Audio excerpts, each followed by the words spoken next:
तो बीजेपी को जीत चाहिए और इसीलिए उसने एक प्रयोग किया है, सुनील पांडे को उम्मीदवार बनाया है। उसका फायदा मिलता हुआ दिखाई दे रहा है। मतलब पलड़ा भारी है बीजेपी का, भारी है, लड़ाई में है भाई। पिछली बार तो 12,000 13,000 वोट आया था, इस बार तो सुनील पांडे हैं तो 62-63 हजार तो उनका सॉलिड वोट बैंक है अपना, जो निर्दलीय जीते थे, चुनाव लड़े थे तो मिला था।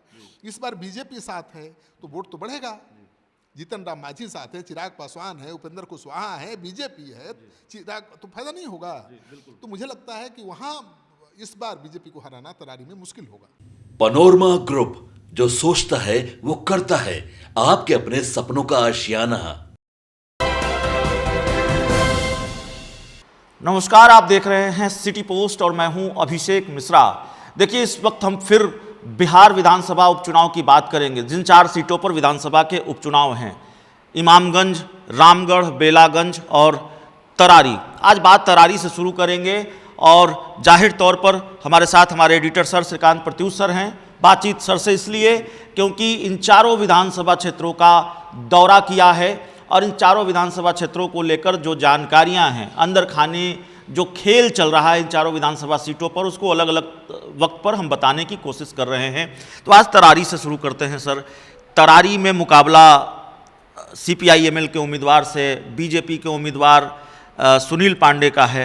प्रशांत किशोर कितने बड़े फैक्टर हैं, एक तो सवाल यह भी होगा तरारी में, और दूसरा सवाल यह होगा कि सुनील पांडे के लिए बीजेपी ने बड़ी कीमत चुकाई है। एक तो उन्होंने पशुपति पारस, जो उनके गठबंधन के सहयोगी हैं, उनकी पार्टी तोड़ी, यानी सेंध लगाई, उनकी पार्टी से सुनील पांडे को अपनी पार्टी में वो ले आए।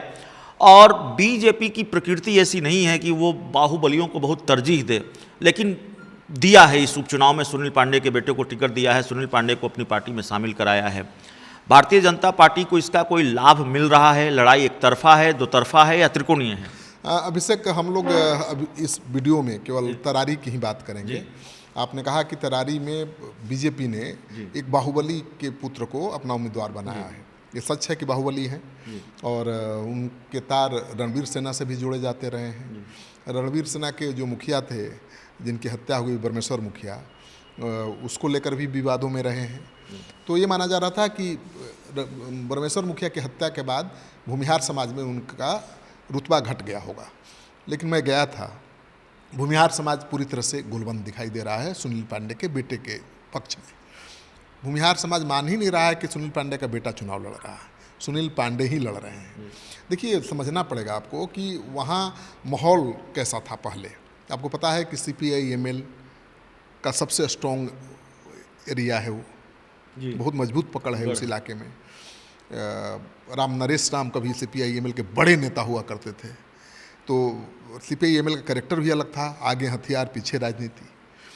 रणवीर सेना का उद्भव हुआ CPI-ML के हथियारबंद दस्ते के काट के लिए, और दोनों की तरफ से खूब नरसंहार किए गए।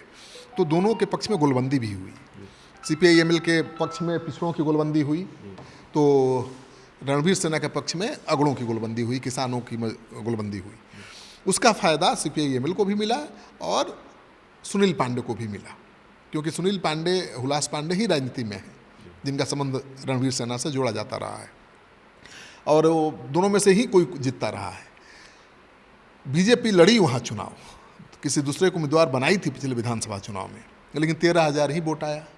तो बीजेपी को लग गया कि भूमिहार तब तक नहीं आएंगे जब तक हम भूमिहारों के सर्वमान्य नेता या भूमिहार जिसको चाहते हैं उनको उम्मीदवार बनाएं। और यही कारण है कि बीजेपी ने इतना बड़ा कदम उठाया कि LJP के नेता थे सुनील पांडे, उनको तोड़ा।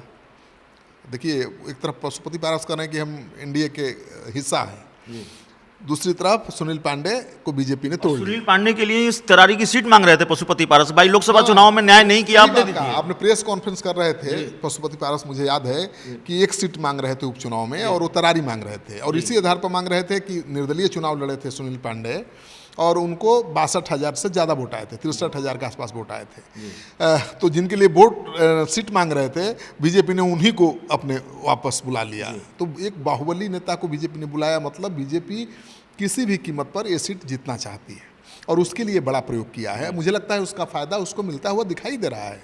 वहाँ लड़ाई सीधे सुनील पांडे और माले के बीच है।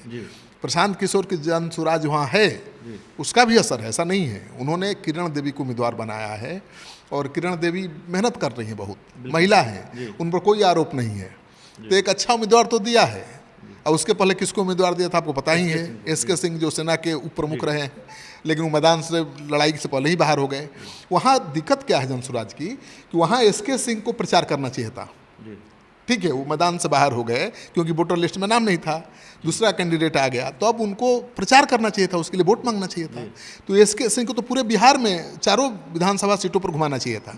अब उनको बड़ा चेहरा बता कर लाए थे, बिल्कुल ताम झाम के साथ लाए तो उन पर भरोसा ही नहीं है आपको, या वो प्रचार करने को तैयार नहीं है, ये सवाल उठ रहा है। बिल्कुल। तो एसके सिंह घूमते तो और स्थिति अच्छी होती। दूसरी सबसे बड़ी कमजोरी मुझे दिखी कि जो लोकल लोग हैं, लोकल पॉलिटिकल एक्टिविस्ट हैं, वो फ्रंट फुट पर नहीं खेल रहा है। फ्रंट फुट पर कौन खेल रहा है? आईपैक की टीम, वो खेल रही है। वहाँ देखिए इनकी कितनी व्यवस्थित ढंग से प्रशांत किशोर चुनाव लड़ रहे हैं। तरारी में 4 कैंप लगाए हैं जनसुराज के, 4 कैंप एक विधानसभा क्षेत्र में, और हर कैंप में 200 लोग रहते हैं। रोज 400 लोगों का खाना बनता है, भोजन बनता है। लेकिन वहाँ खाने वाले स्थानीय लोग नहीं हैं, लोकल कार्यकर्ता नहीं हैं, वो आईपैक के लोग हैं, ठीक है। देखिए प्रशांत किशोर जाने माने चुनावी रणनीतिकार हैं, रणनीति बनाने में तो माहिर हैं, लेकिन यहाँ उनको ये बदलना पड़ेगा रणनीति। यहाँ वो दूसरी पार्टी के लिए नहीं काम कर रहे हैं, अपने दल के लिए काम कर रहे हैं। तो एक दल का जो संगठन है वो फ्रंट पर दिखना चाहिए, माने पॉलिटिकल कार्यकर्ता फ्रंट पर दिखना चाहिए। और जैसे आईपैक पहले पीछे से काम करता था वैसे ही यहाँ भी काम करना चाहिए। उनके कैंप में आईपैक नहीं होना चाहिए, आईपैक की टीम नहीं होनी चाहिए। वो कहीं गांव में अभी भी पॉलिटिकल प्लानर की भूमिका में ही है। बिल्कुल। तो मुझे लगता है नुकसान कि हो जाएगा अगर वो आईपैक को पर्दे के पीछे रखते। आईपैक जैसे काम दूसरे दलों के लिए करता रहा है, करता, और local political activist front foot पर खेलते, वो कैंप में रहते, वो खाते, वो घूमते, तो ज़्यादा फायदा होता है। ये बड़ी कमजोरी मुझे दिखी है। प्रशांत किशोर समझदार हैं, उनकी नज़र में बात जरूर आई होगी, और ये सुधार लें तो लड़ाई बहुत दिलचस्प है। लेकिन एक आखिरी सवाल है सर, इसको भी समझना जरूरी हो जाता है। देखिए सुदामा प्रसाद, उन्होंने केंद्रीय मंत्री को हराया, जाहिर है प्रभाव रहा होगा, उनका प्रभावशाली नेता हैं, तो वो CPI-ML का गढ़ है। इसके साथ ही लोकसभा चुनाव में ये हुआ कि उसके बगल की जो सीट है काराकाट की लोकसभा सीट, वो भी CPI-ML ने जीत ली है। तो ये जो तिलिस्म है, ये भारतीय जनता पार्टी तोड़ पा रही है कि नहीं तोड़ पा रही है, ये आसान है क्या? देखिए है क्या कि मगध की सभी सीटें बीजेपी लूज कर गई है। पहले तो विधानसभा सब सीटें खो चुकी है बीजेपी, आपको बताइए, बक्सर खो दिया, कहाँ नहीं खोया, रामगढ़ भी नहीं था, तरारी भी नहीं था। तो मगध की सारी विधानसभा सीटें तो पहले ही गायब हो गई थी।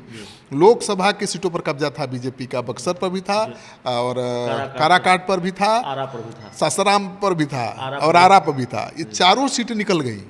तो बीजेपी तो बेचैन है कि भाई मेरा जो गढ़ था वही खत्म हो गया। तो ये गढ़ ML क्या नहीं है, ML का प्रभाव है वो तरारी और आरा में, लेकिन शाहाबाद गढ़ नहीं है CPI-ML का, वो बीजेपी का गढ़ रहा है, वो गढ़ ध्वस्त हो गया।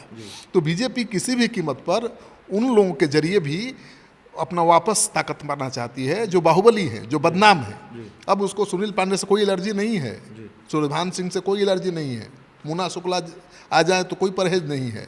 तो बीजेपी को जीत चाहिए, और इसीलिए उसने एक प्रयोग किया है, सुनील पांडे को उम्मीदवार बनाया है, उसका फायदा मिलता हुआ दिखाई दे रहा है। मतलब पलड़ा भारी है बीजेपी का, भारी है, लड़ाई में है भाई। पिछली बार तो 12,000-13,000 वोट आया था, इस बार तो सुनील पांडे हैं तो 62-63,000 तो उनका सॉलिड वोट बैंक है अपना, जो निर्दलीय जीते थे, चुनाव लड़े थे तो मिला था। इस बार बीजेपी साथ है तो वोट तो बढ़ेगा। जीतन राम मांझी साथ है, चिराग पासवान है, उपेंद्र कुशवाहा है, बीजेपी है, चिराग, तो फायदा नहीं होगा। तो मुझे लगता है कि वहाँ इस बार बीजेपी को हराना तरारी में मुश्किल होगा। तो गढ़ गंवा देगी CPI-ML, मतलब जो सीट है, सिटिंग सीट है तरारी की, वो CPI-ML गंवा सकती है, वहाँ झटका लग सकता है।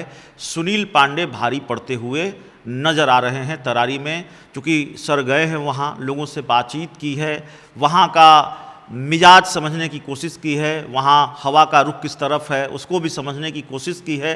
तो जाहिर तौर पर इसीलिए बारीकी से बातचीत कर रहे थे, बारीकी से सर ने समझाया है।